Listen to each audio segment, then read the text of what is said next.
हरिया काँक्रा दोराम दोराम मकैबारी कर्याम कर्याम भन्ने गीत चाहिँ दियो दियो आमा दियो हो ट्याकैसँगले उहाँ पनि एकदम दोराम दोराममै हुनुहुन्छ है उहाँको खुवाइ फेरि हामी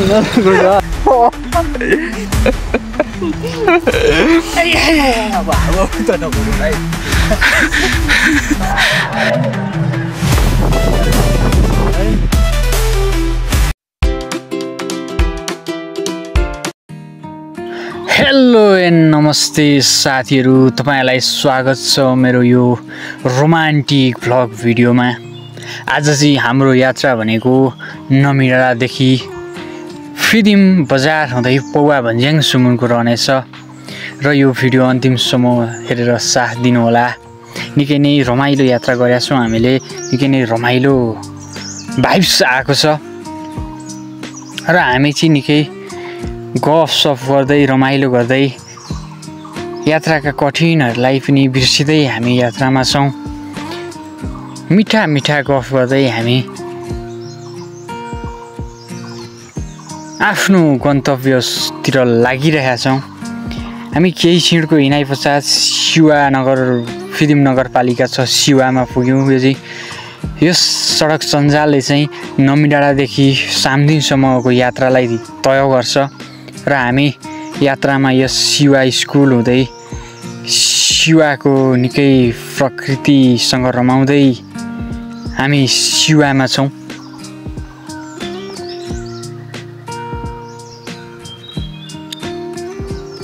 सडक सञ्जाल निकै नै राम्रो भएको छ, निकै नै रमाइलो भयो यात्रामा। मिठा मिठा गफ गर्दै हाँसी मजाक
दर्याम दर्याम त्यो हरिया काँक्रा दोराम दोराम मकैबारी कर्याम कर्याम भन्ने गीत चाहिँ ट्याकैसँगले उहाँ पनि एकदम दोराम दोराममै हुनुहुन्छ है उहाँको खुवाइ फेरि हामी हिँड्नुको छ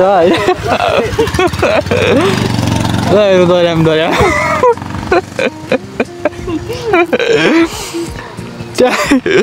त्यो भिडियो चाहिँ यहीँदेखि बनाएको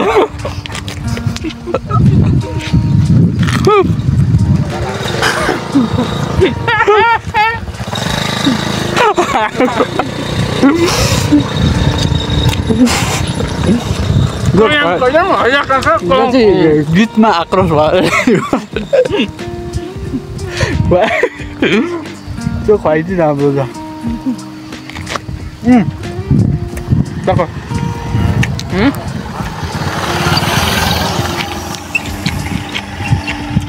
के छ त स्वादिलो छ एकदम एकदम स्वादिलो छ। हरिया काँक्रा चाहिँ गरम गरम पाइँदैछ। आफूलाई काँक्रो मिठो कि खिर मिठो? मलाई चाहिँ यो काँक्रो एकदम साह्रै मिठो लाग्यो, खिरभन्दा पनि बेस्ट छ।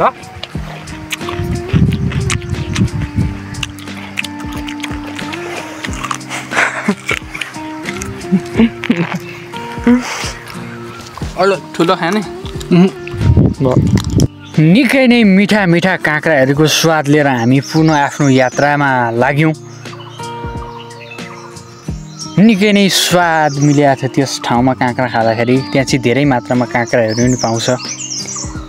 निकै नै स्वाद आयो, निकै रमाइलो पनि भयो।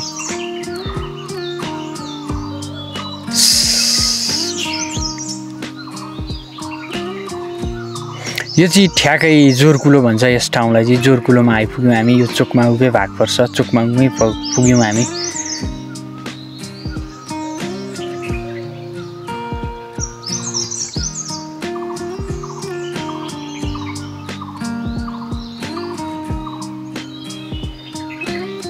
प्रकृतिमा रमाउँदै निकै राम्रा राम्रा सुन्दर हरियाली जङ्गलहरूको बिच हुँदै हामी यात्रामा छौँ।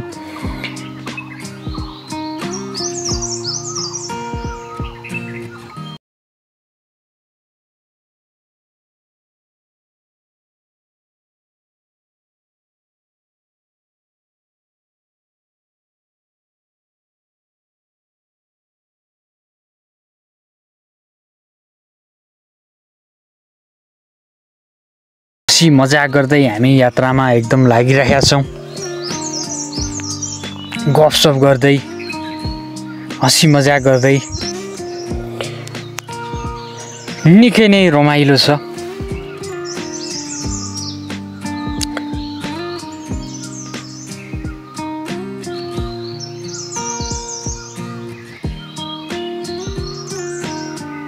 सरर हामी एकदम हाँस्दै रमाइलो गर्दै यात्रामा छौँ।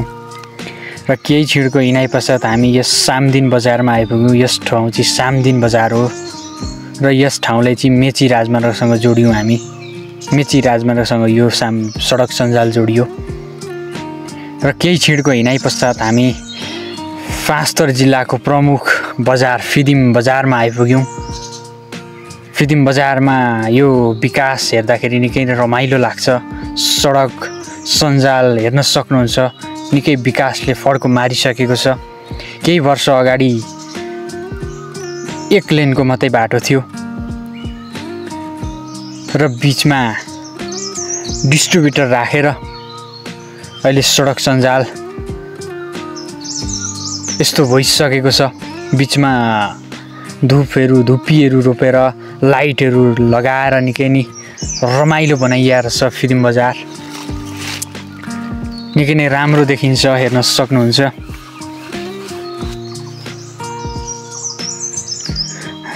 र फिदिम बजारमा चाहिँ हाम्रा पूर्व प्रधानमन्त्री पुष्पकमल दाहाल प्रचण्डजीको आगमन भएर छ र त्यस ठाउँमा र्याली जाँदै रहेछ र हामी केही क्षण त्यहाँ हेरेर आनन्द लियौँ, हेरेर मजा लियौँ। निकै धेरै मात्रामा जनताहरूको आगमन भएर छ पूर्व प्रधानमन्त्री पुष्पकमल दाहाल प्रचण्डज्यूलाई हेर्नका निम्ति। निकै नै देखिन्छ र्यालीमा मान्छेको जमघट। र हामी पुनः त्यस र्यालीलाई हेरेर आफ्नो गन्तव्यमा अगाडि बढ्यौँ। हामीले यस फिदिम नगरपालिकालाई छिचोल्न सकिएका छैनौँ। अझै निकै नै बाँकी छ फिदिम बजार घुम्नका लागि। बजारहरू नि बाक्लो देखिन्छ, घरहरू पनि।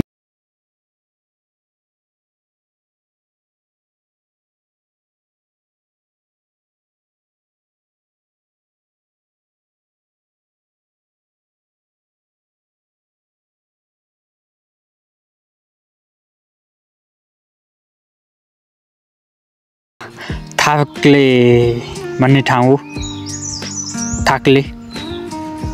र हामी त्यसतर्फ लागिरहेका छौँ।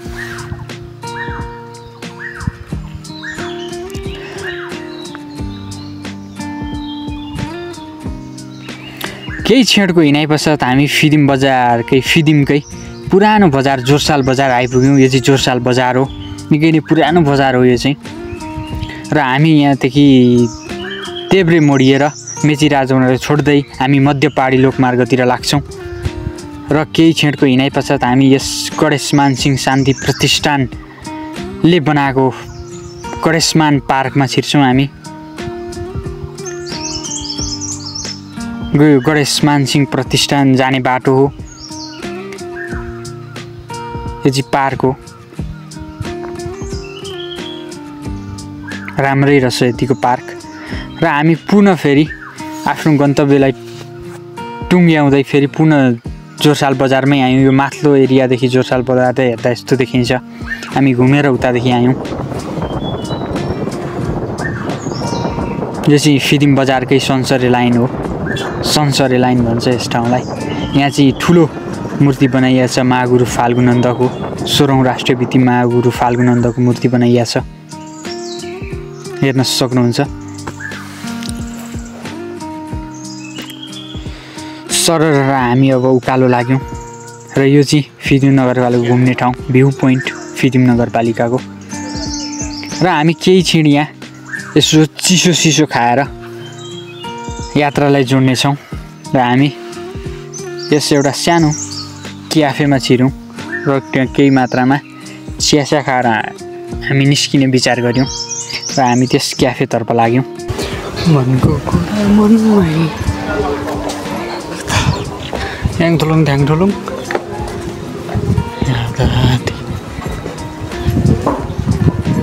ए छुट्टिन्छ है।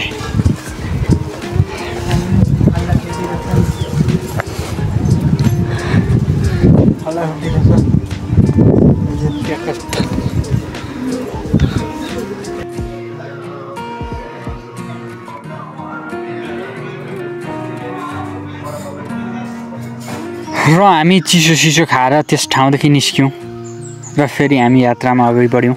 हाम्रो यात्रा भनेको चाहिँ अब पौवा भन्ज्याङ रहनेछ र यो चाहिँ 2081 सालमा आएको बाढीका कारणले क्षतविशेष बनाएको ठाउँ हो। यो चाहिँ मेची राजमार्गमै पर्छ। निकै नै कठिन बनाएको छ। सामाजिक सडक सञ्जाल नै निकै बन्द अवरुद्ध बनाएको थियो।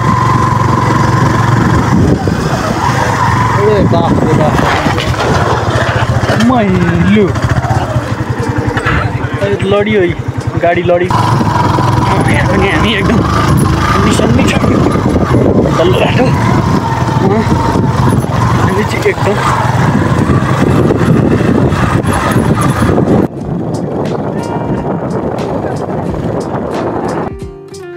गफसफ गर्दै हामी फेरि पुनः लाग्यौँ।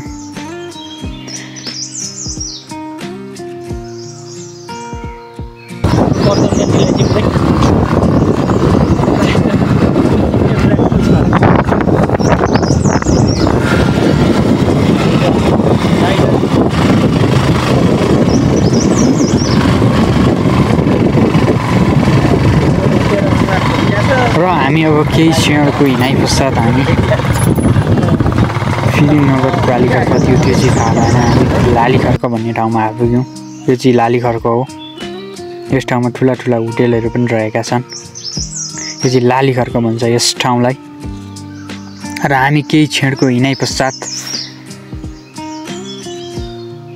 हामी ठ्याक्कै यो चाहिँ सुम्निमा चोक भन्छ। सुम्निमा चोक बाटोहरू चाहिँ निकै बिग्रिसकेको छ मेची राजमार्गमा। यो चाहिँ सुम्निमा चोक हो। बाटोहरू बिग्रेर लथ्याङ भइसकेको छ। मेन्टेनेन्स पनि गरिया रहेन रहेछ। निकै नै गन्द्र्याङ गुन्द्रुङै भइसकेको रहेछ। र हामी कान्छी दोकान भन्ने बजारमा आइपुग्यौँ। यो चाहिँ कान्छी दोकान बजार हो। यो निकै नै चलेको बजार हो। पुरानो बजार हो। तर अहिले चाहिँ निकै सुक्दै गइरहेको छ यस ठाउँको बजार। कान्छी दोकान बजार।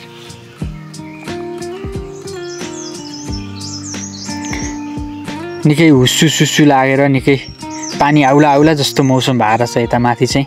तल फिल्मतिर चाहिँ त्यस्तो थिएन। यो पौवा भन्ज्याङ नजिक आइपुग्दा चाहिँ निकै यस्तो देखिन्छ। निकै नै राम्रो भ्यू देखियो यस ठाउँमा।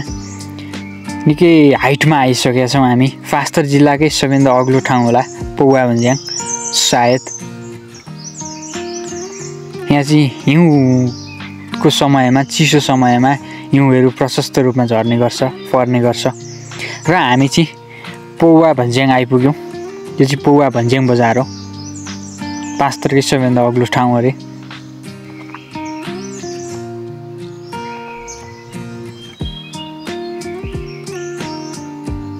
र हामी केही क्षण यहाँ जुम्सा होटेलमा रहनेछौँ र यहाँ खाजासाजा खाएर हामी पुनः यात्रामा जोडिनेछौँ। जुम्सा होटेल यहाँको चाहिँ निकै चलेको होटेल रहेछ। जुम्सा होटेल निकै नै ठुलो होटेल रहेछ। यस ठाउँको निकै महँगो होटेल हो र हामी यहाँ केही क्षण बसेर आराम गरेर खाजासाजा खाएर निस्किनेछौँ।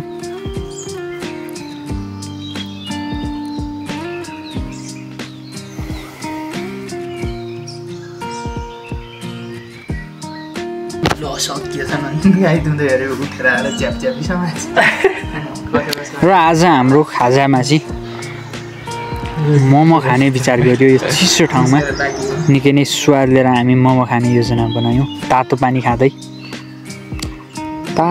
खाँदै बसिया छ। चिसो ठाउँ तातो पानी खाँदा निकै मजा आउँछ र हामी मोमोको स्वाद लिनेछौँ। अब हामी केही क्षण निकै नै स्वादिष्ट बन्दो रहेछ यस ठाउँमा मोमो। उहाँ पनि एकदम मजा लिँदै हुनुहुन्छ मोमोको।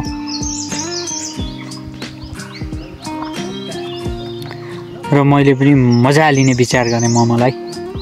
निकै स्वाद लाग्यो र हामी खाजासाजा खाएर हाम्रो राष्ट्रिय विभूति 16औं राष्ट्रिय विभूति महागुरु फाल्गु नन्दको समाधिस्थल सिलौटीतर्फ लाग्यौँ। सिलौटीको तल्लो भागमा बसेर हामी केही क्षण रमाइलो गर्नेछौँ।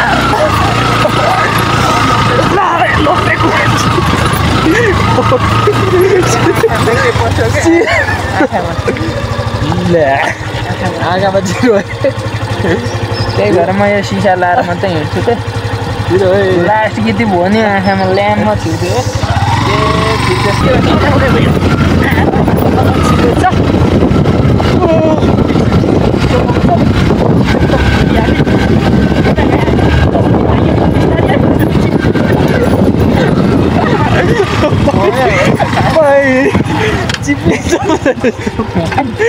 गल्यात्ते गयो भने त लामा साला चस्माभित्र पनि छिर्छ त। अनि चस्माभित्र पनि छिर्छ त कि होइन? चस्माभित्र पनि किरा छिर्छ त। मौसम मारेको छैन आमामा मारेको त छ कि उयोहरू त पौवादेखि चस्मा त लगायो त सर चिसो मौसममा तलदेखि पौवादेखि ट्याक्क हामी चाहिँ एकदम चौरमा चाहिँ पुरै रिल्याक्स तरिका। हेलो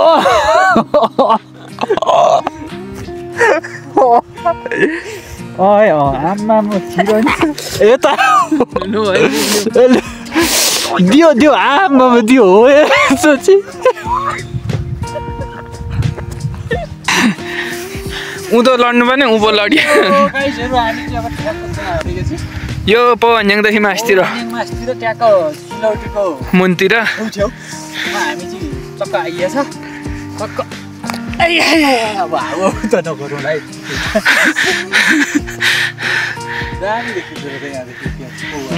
अघि हामी आएको त्यहाँदेखि हो नि त। ल मौसमको स्थिति चाहिँ यस्तो छ।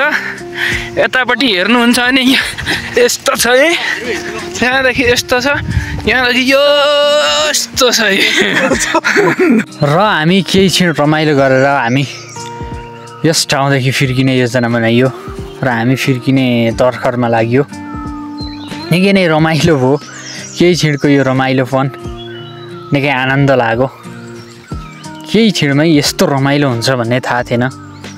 निकै नै रमाइलो गरियो र हामी पुनः फिर्क्यौँ त्यस ठाउँदेखि र हामी आफ्नो रामपण्डे भन्ने ठाउँमा आइपुग्यौँ।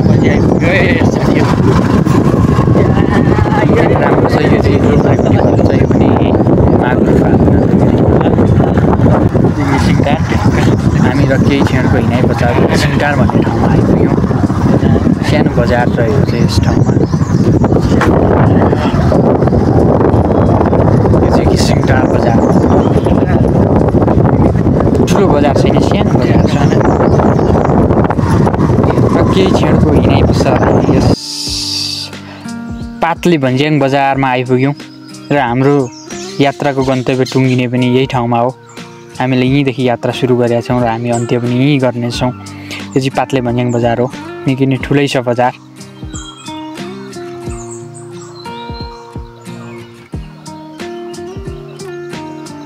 र दाइहरू पनि हुनुहुँदो रहेछ। हेलो हाई गरेर हामी त्यस ठाउँदेखि लाग्यौँ र हस्त बाई अन्तिमसम्म भिडियो हेरेर साथ दिनुभएकोमा धन्यवाद।